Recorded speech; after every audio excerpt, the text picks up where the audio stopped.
Magandang araw sa inyo mga solid ka-DDS mga tol. Kumusta na kayo diyan?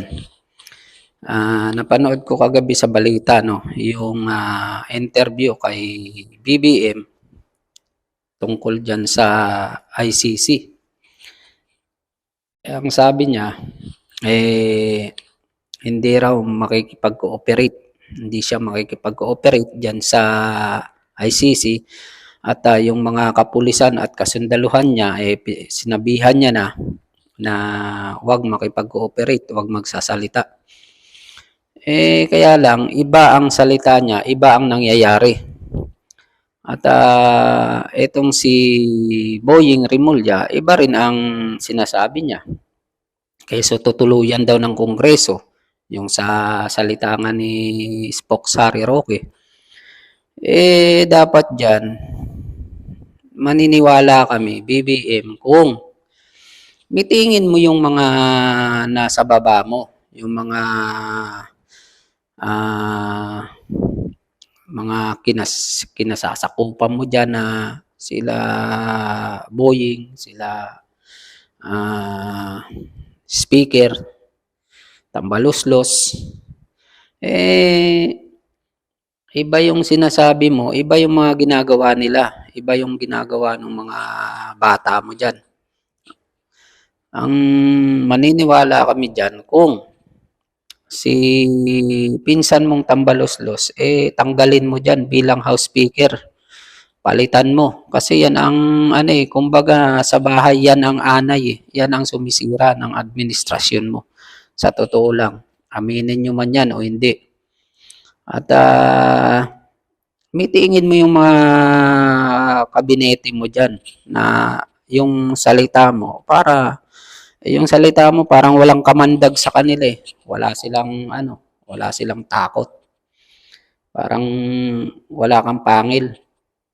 Kumbaga, sabi nga ng ibang vlogger, yung mga napapanood kong vlog, lalo na kay Madam Marlica na keso ang nagpapatakbo ng bansa, yung pinsa mong Tambaluslos, tsaka yung asawa mong si First Lady, Lisa, dapat ikaw ang para hindi masira ang administrasyon mo, hindi masira ang pangalan mo, na sana bumabangon na yung pangalan nyo. Ngayon nasisira na naman dahil nga dyan sa kulang ka kumbaga sa pangil. Yung batas mo malamya. At parang hindi ikaw ang naninindigan sa mga sinasabi mo, sa mga gusto mong mangyari. Sana ikaw ang magpatakbo ng bansang Pilipinas. Kasi ibang salita mo, ibang nangyayari.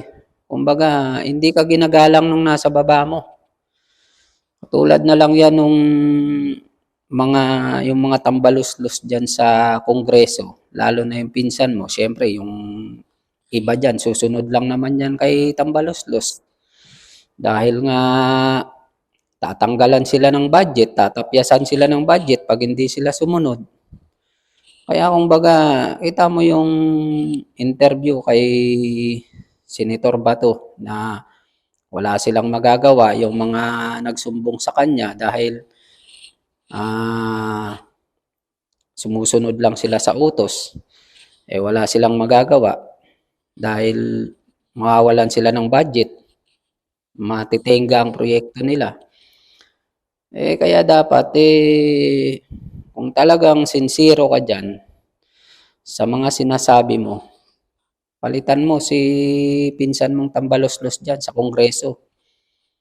Kasi yan ang sumisira sa administrasyon mo, sa totoo lang. At kung totoo man na nagmamando rin yung asawa mo, patahimikin mo. Ikaw ang mamuno ng bansa para sa gusto mong mangyari, na kung gusto mo talagang umunlad ang Pilipinas. Tsaka dito sa kung arestuhin si Tatay Digong at si BP Sara, tiyak yan, hindi ka makakatapos ng termino mo. Kasi magwawala ang mga taong bayan dyan. Magwawala ang taong bayan. Sigurado yan. matatanggal ka rin diyan sa puwesto mo.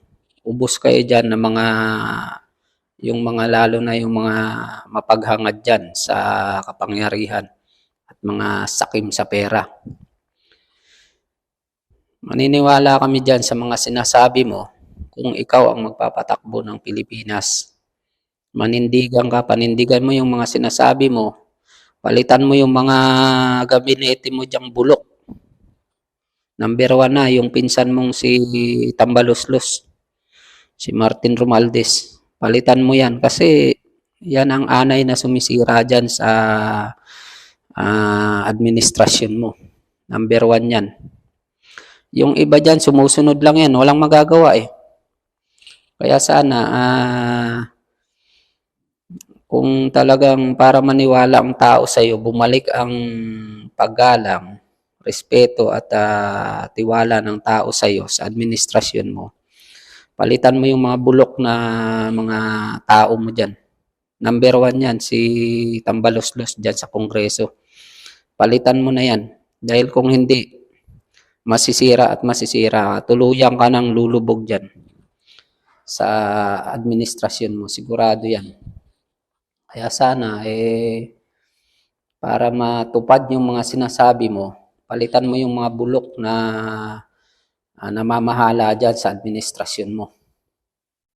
Yun lang, sana para makabawi ka, bumango pa yung, tumagal pa yung administrasyon mo. Yun lang mga tol, ingat tayong lahat, mga ka-DDS.